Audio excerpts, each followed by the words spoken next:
السلام عليكم ورحمة الله وبركاته. الحمد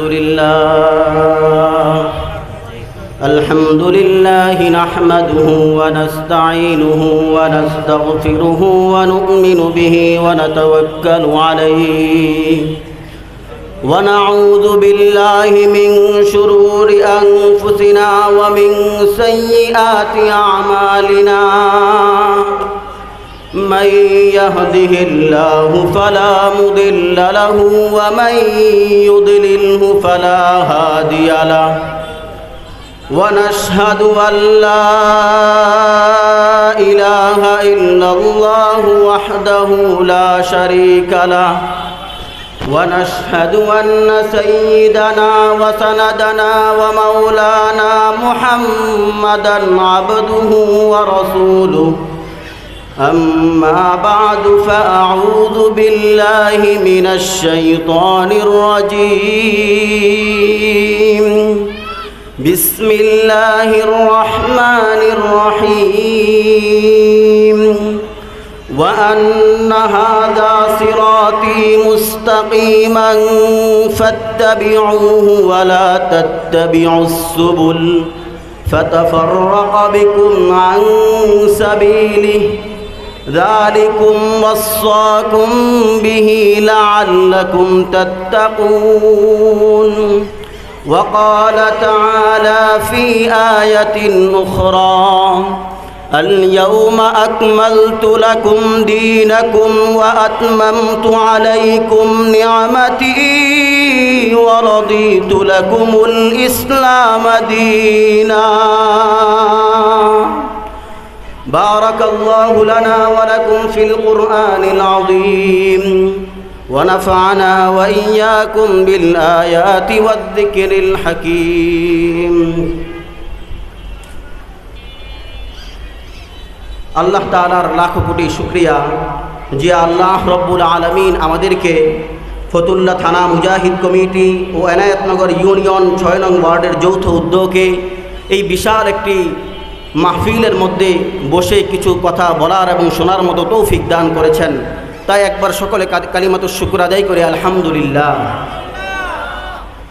উপস্থিত শ্রদ্ধেয় ওলামায়ে কেরাম এবং মুহতারাম মুরব্বিয়ান আযম, আমি সকলকে আমার অন্তঃস্থল থেকে আন্তরিক মোবারকবাদ এবং অভিনন্দন জানাচ্ছি। প্রিয় উপস্থিত, আল্লাহ তাআলা আমাদেরকে সৃষ্টি করেছেন। পৃথিবীর আদিকাল থেকে আল্লাহ তাআলা মানুষের হেদায়েতের জন্য দুইটি পথ জারি রেখেছেন। একটি হলো হেদায়েতের পথ, রিজালুল্লাহের পথ, আরেকটি হলো কিতাবুল্লাহ। রিজালুল্লাহ দ্বারা উদ্দেশ্য হলো আল্লাহ তাআলা আদম আলাইহিস সালাতু ওয়াস সালাম থেকে নিয়ে আমাদের নবী আখির নবী মুহাম্মদুর রাসূলুল্লাহ সাল্লাল্লাহু আলাইহি ওয়াসাল্লাম পর্যন্ত যে সমস্ত আম্বিয়ায়ে কেরামকে প্রেরণ করেছেন তার দ্বারা রিজালুল্লাহ উদ্দেশ্য। আর দেখেন কিতাবুল্লাহ দ্বারা উদ্দেশ্য কি? কিতাবুল্লাহ দ্বারা হলো আল্লাহ তাআলা শুরু থেকে নিয়ে আমাদের কাছে সর্বশেষ যে গ্রন্থ, পবিত্র গ্রন্থ আল কোরআন প্রেরণ করেছেন, এটা হলো কিতাবুল্লাহর ধারা। তাহলে দেখেন আল্লাহ তাআলা আমাদের হেদায়েতের জন্য দুইটি পথ জারি রেখেছেন। একটি হলো কিতাবুল্লাহ, আরেকটি হলো রিজালুল্লাহ। এই রিজালুল্লাহ এবং কিতাবুল্লাহর সমন্বয় যখন হয় তখনই একজন ব্যক্তির হেদায়েত পরিপূর্ণ হয়। আল্লাহ তাআলা কখনো কিতাবুল্লাহকে যথেষ্ট মনে করেননি, আল্লাহ রিজালুল্লাহ পাঠিয়েছেন। আল্লাহ কখনো রিজালুল্লাহর উপর ক্ষান্ত থাকেননি, আল্লাহ কিতাবুল্লাহ পাঠিয়েছেন। এর দ্বারা উদ্দেশ্য হলো এটাই, আমি যদি কিতাবুল্লাহ বুঝতে চাই, আমি যদি একজন মানুষের মতো মানুষ হতে চাই, তাহলে রিজালুল্লাহর সংস্রব আমাকে অবশ্যই অবলম্বন করতে হবে। দেখেন সূরা ফাতিহার ৬ নম্বর আয়াতের মধ্যে আল্লাহ তাআলা কি বলছেন? সিরাতে মুস্তাকিমের বিবরণ দিতে গিয়ে আল্লাহ তাআলা বলছেন, ইহদিনাস সিরাতাল মুস্তাকিম। দেখো বান্দা, তুমি আমার কাছে সিরাতে মুস্তাকিমটা চাও। সিরাতে মুস্তাকিমটা ভাই কি? সিরাতে মুস্তাকিম মানে হলো আল্লাহর কিতাবুল্লাহ, আল্লাহর কিতাবের রাস্তা, আল্লাহর সুন্নতের রাস্তা। এটা হলো কিতাবুল্লাহ, এটা হলো সিরাতে মুস্তাকিম। দেখেন, কিন্তু এই সিরাতে মুস্তাকিম বিবরণ দিতে গিয়ে আল্লাহ তাআলা বলছেন সিরাতাল লাযিনা আনআমতা আলাইহিম। আরে সিরাতে মুস্তাকিম হলো ওই সমস্ত ব্যক্তিদের রাস্তা যাদের উপরে আমি আল্লাহ তাদের উপর নিয়ামত বর্ষণ করেছি।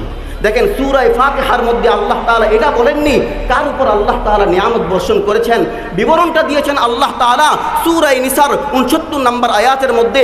আল্লাহ তাআলা বলছেন উলাইকা মাআল্লাযীনা আনআমা আল্লাহু আলাইহিম মিনান নাবিয়্যিন ওয়াস-সিদ্দীকিন ওয়াশ-শুহাদা ওয়াস-সালিহিন। আরে আমি তাদের উপর নিয়ামত বর্ষণ করেছি, সর্বপ্রথম হলো নবিয়্যিন, দ্বিতীয় হলো সিদ্দীকিন, তৃতীয় হলো শুহাদা, চতুর্থ হলো সালিহিন। ওয়া হাসুনা উলাইকা রফিকা, যারা তাদের অনুসরণ করবে তারাও কিন্তু তাদের অন্তর্ভুক্ত হবে। দেখেন ভাই, আমি যেটা বুঝাতে চাচ্ছি সেটা হলো আমরা যদি মানুষ হতে চাই তাহলে রিজালুল্লাহর অনুসরণ করতে হবে। রিজালুল্লাহর কাছে আপনি সঁপে দিবেন। যদি আপনি তাসকিয়া নুফুসের মাধ্যমে নিজের অন্তরটা পরিশুদ্ধ করে নেন তাহলে আপনি তাদের মধ্যে শামিল হয়ে যাবেন। দেখেন এই রিজালুল্লাহর মধ্যে সর্বপ্রথম আমাদের নবী মুহাম্মদুর রাসূলুল্লাহ সাল্লাল্লাহু আলাইহি ওয়াসাল্লাম, তাকে যখন আল্লাহ তাআলা এই জমিনের বুকে প্রেরণ করেন, কি কি দায়িত্ব দিয়ে প্রেরণ করেছেন এটার বিবরণ আল্লাহ তাআলা সূরা আলে ইমরানের 164 নম্বর আয়াতের মধ্যে আল্লাহ তাআলা বলছেন লাকাদ মান্নাল্লাহু আলাল মুমিনিন ইয বা'আসা রাসূলাম মিন আনফুসিহিম ইয়াতলু আলাইহিম আয়াতি ওয়া ইউযাক্কিহিম ওয়া ইউআল্লিমুহুমুল কিতাব ওয়াল হিকমা। আরে মুমিনদের উপর আমি এত বড় একটা নিয়ামত দিয়েছি। নিয়ামতটা কি ভাই? আমাদের কাছে একজন রসুল পাঠিয়েছেন। এই রসুলকে কয়টা দায়িত্ব দিয়েছেন? আল্লাহ তাআলা দায়িত্বের কথা বলতে গিয়ে এখানে 4টা দায়িত্বের কথা বলেছেন। সর্বপ্রথম ইয়াতলু আলাইহিম আয়াতি, তাদেরকে আল্লাহর কিতাবুল্লাহ পড়ে শোনাবে। ওয়া ইউযাক্কিহিম, তাদের নফসকে পরিশুদ্ধ করবে। ওয়া ইউআল্লিমুহুমুল কিতাব, তাদেরকে কিতাবুল্লাহ পাঠ করে শোনাবে। ওয়াল হিকমা, তাদেরকে হিকমত পাঠ করে শোনাবে। দেখেন যদি আয়াতের অর্থটা আপনি বুঝে থাকেন তাহলে আপনি এটা বুঝবেন আল্লাহ তাআলা কেন তালিমুল কিতাবকে আলাদা রাখলেন, আল্লাহ তাআলা কেন কিতাব শিক্ষাকে আলাদা রাখলেন আর অন্তরকে পরিশুদ্ধ করে আলাদা রাখলেন। অন্তরকে পরিশুদ্ধ করে আলাদা রাখার অর্থ হলো এটা। দেখেন তালিম মানে কি? তালিম মানে হলো আপনি সিরাতে মুস্তাকিমটা কোনটা সেটা জানবেন, কিন্তু সিরাতে মুস্তাকিমের উপর চলতে যদি হয় তাহলে তাসকিয়ায়ে নুফুস, অন্য একজন শায়েখ, অন্য একজন পীরের কাছে আপনার বায়াত গ্রহণ করে নিজের অন্তরটা পরিশুদ্ধ করে তিনি যেভাবে বলবেন সেভাবে আপনি অনুসরণ করবেন, তাহলে ইনশাআল্লাহ আপনি সিরাতে মুস্তাকিমটা পেয়ে যাবেন। দেখেন এই তাসকিয়ায়ে নফস, এই তাসাউফের মেহনত, এই পীর মুরিদের মেহনত আল্লাহ তাআলা পবিত্র কুরআনের অসংখ্য আয়াতের মধ্যে বলেন। রাসূল করিম সাল্লাল্লাহু আলাইহি ওয়াসাল্লাম অসংখ্য হাদিসের মধ্যে বিবরণ দিয়ে গিয়েছেন। দেখেন সূরা শামসের মধ্যে আল্লাহ তাআলা কি বলছেন? কদ আফলাহা মান তাক্কাহা ওয়া কদ খাবা মান দাস্তাহা। আরে সফল তো সেই ব্যক্তি যেই ব্যক্তি নিজের অন্তরটা পরিশুদ্ধ করলো। আল্লাহ তাআলা সূরা শুআরার 28 নম্বর আয়াতের মধ্যে বলছেন ইয়াউমা লা ইয়ানফাউ মালুন ওয়ালা বানুন ইল্লা মান আতাল্লাহা বিকলবিন সালিম। আরে স্মরণ করো বান্দারা ওই দিনের কথা যেই দিন কোনো মাল, কোনো ব্যক্তি কারো কোনো উপকারে আসবে না, শুধুমাত্র ওই ব্যক্তি সফল কাম যে আমার কাছে একটা পরিশুদ্ধ অন্তর নিয়ে আসতে পারলো। কি ভাই? পরিশুদ্ধ অন্তরটা নিয়ে আসতে পারলো। তাহলে দেখেন তাসকিয়ার মেহনত, পীরের মেহনত, একজন পীরের কাছে আপনি সুপর্দ করে দিবেন, আপনার অন্তরকে পরিশুদ্ধ করবেন। এটার মেহনতকে আল্লাহ তাআলা কতভাবে বুঝাচ্ছেন। আরে রাসূল করিম সাল্লাল্লাহু আলাইহি ওয়াসাল্লাম অসংখ্য হাদিসের মধ্যে বলছেন। এই সংক্ষিপ্ত সময়ে আপনি কোন হাদিসটা আমি আপনাকে বলবো? আমি আপনাকে বুখারী শরীফের 52 নম্বর হাদিসের কথা বলছি। হাদিসটা একটা দীর্ঘ হাদিস। হাদিসটা শুরু হয়েছে এভাবে আলা ইন্নাল হালাল বাইয়িন ওয়া ইন্নাল হারাম বাইয়িন ওয়া বাইনাহুমা মুশতাবিহাত। দেখো বান্দা, এরপরে রাসূল করিম সাল্লাল্লাহু আলাইহি ওয়াসাল্লাম এই হাদিসের পরে শেষাংশে যে কথাটা বলেছেন এটা হলো তাসাব্বুফ এবং সুলুকের মেহনতের মূল খুলাসা, মূল সারাংশ কথা। রাসূল করিম সাল্লাল্লাহু আলাইহি ওয়াসাল্লাম বলছেন আলা ইন্না ফিল জাসাদি মুযগা ইযা সালুহাত সালুহাল জাসাদু কুল্লু ওয়া ইযা ফাসাদাত ফাসাদাল জাসাদু কুল্লু আলা ওয়া হিয়াল কলব। শুনে রাখো আমার উম্মতরা, প্রত্যেকটা মানুষের ভিতরে একটা গোশতের টুকরা থাকে। যদি এই গোশতের টুকরাটা ঠিক হয়ে যায় তাহলে পুরো বডিটা ঠিক, আর যদি গোশতের টুকরাটা নষ্ট হয়ে যায় তাহলে পুরো বডিটাই কিন্তু নষ্ট হয়ে গেল। দেখেন তাসাউফের সুলুক এবং ইহসানের পীর মুরিদের মূল মেহনতের গোড়া কিন্তু এটা, মূল তত্ত্ব কিন্তু এটা। আপনার অন্তর ঠিক, আপনার সারা জিন্দেগি ঠিক, আপনার অন্তর বেঠিক, তাহলে আপনার সারা জীবনের আমল কিন্তু আপনার সঠিকভাবে হবে না। এটা হলো তাসাউফের মেহনত। কিন্তু আমাদের সমাজে এক শ্রেণীর মানুষ তাসাউফের এই মেহনত, পীর মুরিদের এই মেহনত অস্বীকার করে বসেছে। তাদের কথা কি জানেন? কথা হলো তারা নাকি পীর মুরিদ নামক কোনো শব্দ কোরআন এবং হাদিসের মধ্যে পায় না। কোরআন এবং হাদিসের মধ্যে পীর মুরিদ নামক শব্দটা পায় না। দেখেন আপনার যদি এই প্রশ্ন হয়, আমার ঠিক একই প্রশ্ন, আপনি নামাজ এবং রোজা নামক শব্দটা পবিত্র কোরআনের কোনো আয়াতে, রসুলের কোনো হাদিসের মধ্যে আপনি দেখান, আপনার প্রশ্নের যেই জবাব আমার প্রশ্নের ঠিক একই জবাব। পবিত্র কোরআনের কোথাও আপনি পাবেন না নামাজ এবং রোজার হুবহু শব্দের কথা। কেন? আমি যেটাকে নামাজ বলছি কোরআন এবং হাদিস থেকে সলাত বলছে, আমি যেটাকে রোজা বলছি কোরআন এবং হাদিস তাকে সিয়াম বলছে, আমি বলছি নামাজ কোরআন বলছে ওয়াকিমুস সালাহ, রাসূল বলছে সল্লু কামা রাআইতুমুনি উসাল্লি, আমি বলছি রোজা আর কোরআন বলছে কুতিবা আলাইকুমুস সিয়াম, রাসূল বলছে সুমু ওয়া আফতিরু। তাহলে দেখেন উত্তর কিন্তু ঘুরে ফিরে একটাই। দেখেন পীর মুরিদি নামক শব্দটা হলো একটা ফার্সি শব্দ। এই ফার্সি শব্দ তো আপনি আরবি ভাষার মধ্যে পাবেন না, আরবি ভাষার মধ্যে ফার্সি শব্দ পাবেন, কিন্তু বিষয়ের মূল বিষয়টা পাবেন, তাসকিয়ার মেহনত পাবেন, পীর মুরিদির মেহনত পাবেন, ইহসানের মেহনত পাবেন, তরিকতের মেহনত পাবেন, মারিফাতের মেহনত পাবেন, বায়াতের মেহনত পাবেন, সব কিছু আপনি পাবেন। সবিস্তারে আল্লাহর রাসূল সাল্লাল্লাহু আলাইহি ওয়াসাল্লাম হাদিসের মধ্যে বলে গিয়েছেন। তারপরও কেউ যদি অস্বীকার করে তাহলে তাকে বেকুফ ছাড়া কিছুই বলা যায় না। আরেক শ্রেণীর মানুষ যারা বলে পীর মুরিদ মানলাম, কিন্তু প্রচলিত যে বায়াত, এই বায়াতটা আসলে কোথা থেকে? আমি তো হাদিসের মধ্যে এই বায়াতটা পাই না। দেখেন তার প্রশ্নটা বোঝার আগে আপনাকে বুঝতে হবে বায়াত মানে কি। বায়াত মানে কি? একজন পীরের কাছে যখন একজন বান্দা গিয়ে, একজন মানুষ গিয়ে বায়াত গ্রহণ করে, এর অর্থটা কি? দেখেন এর অর্থটা হলো আমি আপনি মুসলিম, আমি আপনি মুমিন। ইসলাম এবং ঈমানের দাবি হলো ইসলামের যত বিধিবিধান আছে সমস্ত বিধিবিধানগুলো আমরা কি করব? মানব। কিন্তু শয়তানের কুমন্ত্রণায় পড়ে, নফসের ধোঁকায় পড়ে আমরা অনেক সময় অলসতার অবহেলার মধ্যে পড়ে যাই। আর ঠিক ওই কারণেই আমার সেই প্রতিশ্রুতি, আমি সমস্ত বিধানগুলো মানলাম, এই প্রতিশ্রুতিটা, এই প্রতিজ্ঞাটা যখন আপনার ভাটা পড়ে, এই ভাটা নবায়ন করার জন্য, আপনার প্রতিশ্রুতির নবায়ন, আপনার প্রতিজ্ঞার নবায়নের জন্য একজন পীরের কাছে গিয়ে আপনি বায়াত গ্রহণ করেন, বলেন যে আমি সমস্ত ইসলামের বিধিবিধানগুলো আপনার নির্দেশ মোতাবেক আমি মানব, তাহলে বায়াতের কথা কি আছে না নাই? বায়াত তো হলো আপনার প্রতিশ্রুতি এবং প্রতিজ্ঞার নবায়ন করার নাম। তাহলে কোন যুক্তিতে আপনি বলেন বায়াতের কথা নাই? দেখেন তারপরও কেউ যদি পাল্টা প্রশ্ন করে, আচ্ছা নবী কি কখনো বায়াত করেছেন? হ্যাঁ বলবো, হ্যাঁ করেছেন। আপনি সুনানে আবু দাউদ খুলে দেখেন 1642 নম্বর হাদিসের মধ্যে কি আছে? আন আউফ ইবনে মালিক রাদিয়াল্লাহু আনহু قال كنا عند رسول الله صلى الله عليه وسلم سبعة أو ثمانية أو تسعة। আউফ ইবনে মালিক বলেন আমরা একদিন রাসূল করিম সাল্লাল্লাহু আলাইহি ওয়াসাল্লামের কাছে 7 জন অথবা 8 জন অথবা 9 জন উপস্থিত ছিলাম। রাসূল সাল্লাল্লাহু আলাইহি ওয়াসাল্লাম বলছেন আলা তুবাইউনা রাসূলুল্লাহ, তোমরা কি আল্লাহর রাসূলের কাছে বায়াত গ্রহণ করবা না? আমরা বললাম আমরা তো বায়াত গ্রহণ করেছি। তারপরও ফাবাসাতনা আইদিয়ানা, আমরা আমাদের হাতটা প্রসারিত করে দিলাম। রাসূল করিম সাল্লাল্লাহু আলাইহি সাল্লামকে ফাকাল কাইলুন, একজন ব্যক্তি জিজ্ঞেস করলো ফাআলা মান ওয়া ইয়া রাসূলুল্লাহ, আমরা কিসের উপর বায়াত গ্রহণ করব? রাসূল করিম সাল্লাল্লাহু আলাইহি সাল্লাম বললেন আন তা'বুদুল্লাহ ওয়া লা তুশরিকু বিহি শাইআ ওয়া তাসমাউ ওয়া তুতিউ, আরে তোমরা বায়াত গ্রহণ করবে এটার উপর যে আমি সমস্ত আল্লাহর বিধিবিধানগুলো মানিয়ে নিলাম, আল্লাহর ইবাদত ঠিক মতো করবো, আল্লাহর সাথে কাউকে শরীক করব না, আল্লাহ যা বলবেন তা আমি শুনব। তাহলে পেলেন হাদিসের মধ্যে বায়াতের কথা। দেখেন আরেক শ্রেণীর মানুষ, আচ্ছা পীর মুরিদি মানলাম, কিন্তু আরেকজন পীরের কাছে গিয়ে আমাকে বায়াত গ্রহণ করতে হবে, সিলসিলার কোনো পীরের কাছে গিয়ে আমাকে বায়াত গ্রহণ করতে হবে, চরমুনাই পীর সাহেবের কাছে গিয়ে আমার বায়াত গ্রহণ করতে হবে, উজানির পীর সাহেবের কাছে বায়াত গ্রহণ করতে হবে, এটার দলিল কি? প্রশ্ন যৌক্তিক? দেখেন এর উত্তর তো সোজা। আপনি পৃথিবীর যে কোনো বিষয় ধরেন, প্রত্যেকটা বিষয়ের সমাধানের জন্য মানুষ যায় কার কাছে? ওই বিষয়ের শাস্ত্রজ্ঞ ব্যক্তিদের কাছে।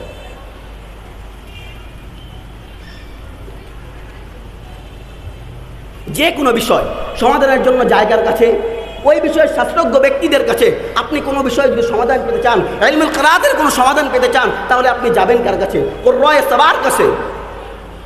আপনি যদি ফিক ফতোয়ার আলোকে কোনো সমাধান চান, তাহলে ইমামে আজম আবু হানিফা, ইমামে শাফিঈ, ইমামে আহমদ ইবনে হাম্বল, ইমামে মালিক রাহমাতুল্লাহি আলাইহির কাছে।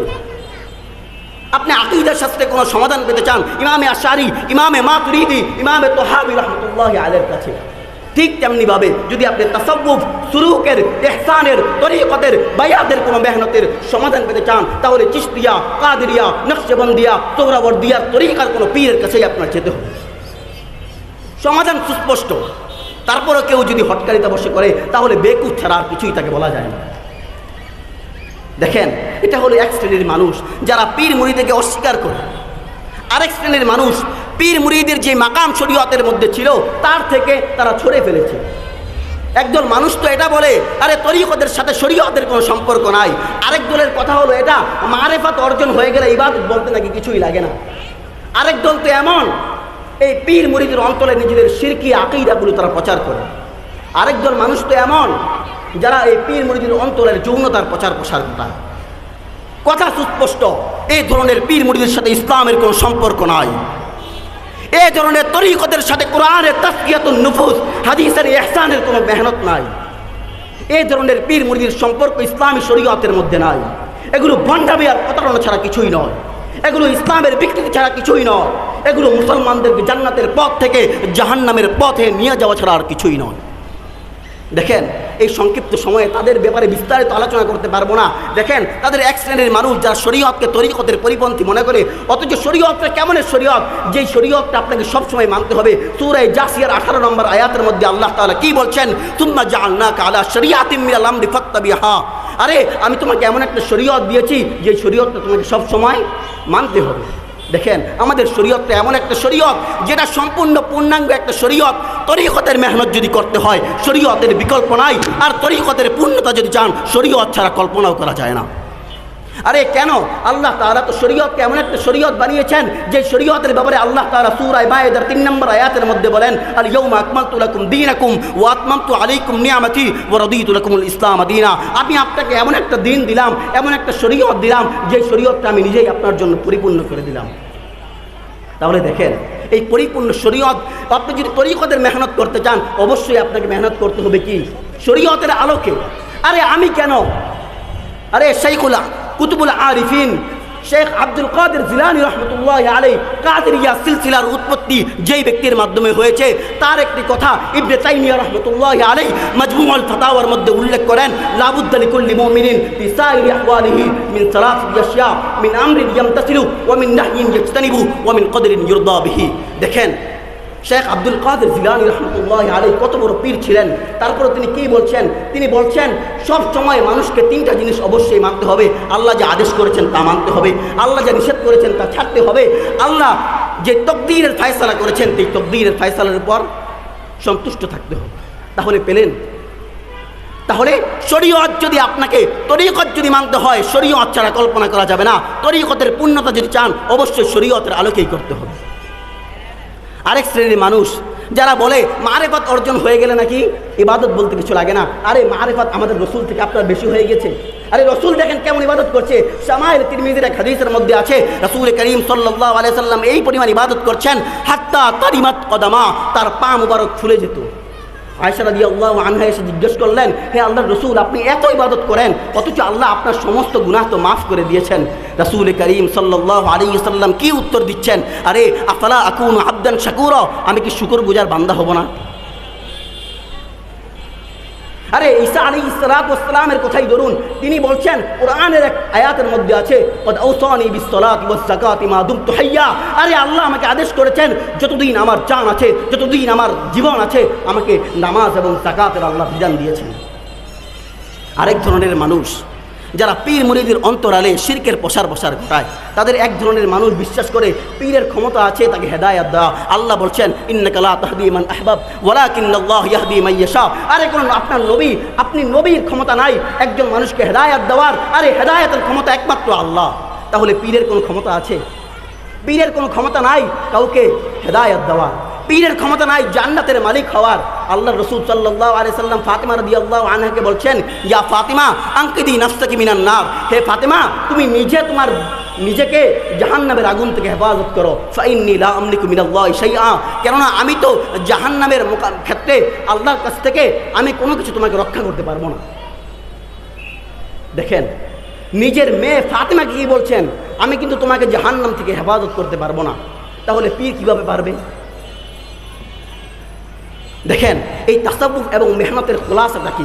খোলাসা হলো তাকওয়াটা অর্জন করা। দেখেন, তাকওয়াটা অর্জন করা, আলা ইন্না আউলিয়া আল্লাহি লা খাউফুন আলাইহিম ওয়া লা হুম ইয়াহজানুন। আরে উলায়াতের মাকাম যদি আপনি চান তাহলে অবশ্যই ঈমান এবং তাকওয়া, ঈমান এবং তাকওয়া, ঈমান এবং তাকওয়ার ক্ষেত্রে সে যত বড় উঁচু সে আল্লাহর তত বড় বলি, সে আল্লাহর তত বড় বলি। দেখেন, এই তাকওয়ার মাধ্যমে একজন আরেকজন থেকে শ্রেষ্ঠত্ব লাভ করে। রাসূল করিম সাল্লাল্লাহু আলাইহি ওয়াসাল্লাম বিদায় হজের বাণীর দিন লক্ষাধিক সাহাবা একরামকে সামনে রেখে যে ঘোষণা করেছিলেন, আলা লা ফাদলা লি আরাবিয়্যিন আলা আজমিয়্যিন ওয়ালা লি আজমিয়্যিন আলা আরাবিয়্যিন ওয়ালা আহমার আলা আসবাদ ওয়ালা আসবাদ আলা আহমার ইল্লা বিত্তাকওয়া। শুনে রাখো, কোনো ব্যক্তির শ্রেষ্ঠত্ব নাই, কোনো আরবি ব্যক্তির শ্রেষ্ঠত্ব নাই কোনো অনারবি ব্যক্তির উপর, কোনো অনারবি ব্যক্তির শ্রেষ্ঠত্ব নাই আরবি ব্যক্তির উপর, কোনো কৃষ্ণাঙ্গ ব্যক্তির শ্রেষ্ঠত্ব নাই কোনো লাল বর্ণের মানুষের উপর, হ্যাঁ শুধুমাত্র তাকওয়ার মাধ্যমে। তাহলে দেখেন এই তাকওয়াটা ভাই কোথায় থাকে? এক হাদিসের মধ্যে আল্লাহ রাসূল বলছেন, আলা ইন্না তাকওয়া হা হুনা। তাকওয়া থাকে কইতে ভাই? তাকওয়া থাকে কলবের মধ্যে। তাহলে আল্লাহ তাআলা আমাদের তাকওয়া অর্জন করার তৌফিক দান করেন। আর তাকওয়া অর্জনের জন্য আপনাকে এমন একজন পীর গড়তে হবে, যে পীরটা হবে এমন। রাসূল করিম সাল্লাল্লাহু আলাইহি ওয়াসাল্লামের থেকে এক হাদিস মুসনাদ আব্দ ইবনে হুবাইদের মধ্যে আছে, খায়রু জুলাসাইকুম মান ইউযাক্কিরুকুমুল্লাহু রুয়াতু ওয়া যাদা ফি ইলমিকুম মানতিকু ওয়া যাক্কারাকুমুল্লাহু আমালু। আরে আপনার সঙ্গী তো হবে এমন, আপনি যাকে অনুসরণ করবেন সে তো হবে এমন যাকে দেখলেই আল্লাহর কথা স্মরণ হয়, যার কথা শুনলেই নিজের ইলমের মধ্যে বৃদ্ধি হয়, যার আমলটা দেখলেই আল্লাহর কথা স্মরণ হয়ে যায়। তাহলে দেখেন তাসাব্বুফ এবং ইহসানের মেহনতের সামনে আমরা জড়িত আছি, এই সিলসিলার সাথে জড়িত আছি। শুধু এতটুকু বলে ক্ষান্ত হলে হবে না, আমি এই সিলসিলার একজন মুরিদ। আপনাকে হাসিল করতে হবে আমি কতটুকু এই সিলসিলা থেকে নিতে পারলাম, আমি আপনার নফসের তাজকিয়া কতটুকু করতে পারলাম, আমি আমার কতটুকু নিজের জীবনটাকে সৌভাগ্যমণ্ডিত করতে পারলাম, আমি কতটুকু কদ আফলাহ মান তাক্কাহা ওয়া কদ খাবা মান দাসাহা। আফলাহ যারা বিজয়ী, যারা সফল কাম, তাদের অন্তর্ভুক্ত হতে পারলাম। আল্লাহ তাআলা আমাদেরকে তাজকিয়া এবং ইহসানের মেহনতের মাধ্যমে সেই সমস্ত ব্যক্তিদের অন্তর্ভুক্ত হওয়ার তৌফিক দান করেন যাদেরকে আল্লাহ তাআলা নিজেই সফল কাম বলে ঘোষণা করেছেন। আমিন। ওয়া আখিরু দাওয়ানা আনিল হামদুলিল্লাহি রাব্বিল আলামিন।